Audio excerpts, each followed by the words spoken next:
Be sure to read and follow the safety guidelines to protect your computer from potential damage and ensure your personal safety. For more information about safety guidelines, see the owner's manual at dell.com/support. Before you begin, turn off the computer and disconnect all the attached peripherals. Before proceeding, ensure your computer is in service mode. To enter service mode, press and hold the B key on the keyboard and then press the power button. Now, the computer will boot up and the owner tag information is displayed on the screen.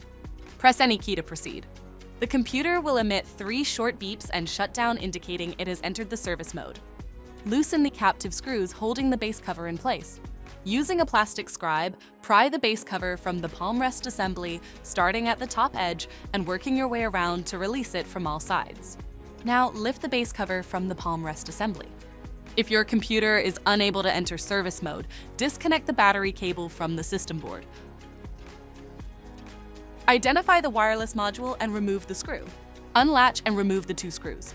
Disconnect the latch and the cables to remove the module from the system. To reinstall the wireless module, place it back in the system and reconnect the cables. Relatch and install the 2 screws. Relatch and tighten the screw. If the battery cable was disconnected earlier, make sure to reconnect it to the system board.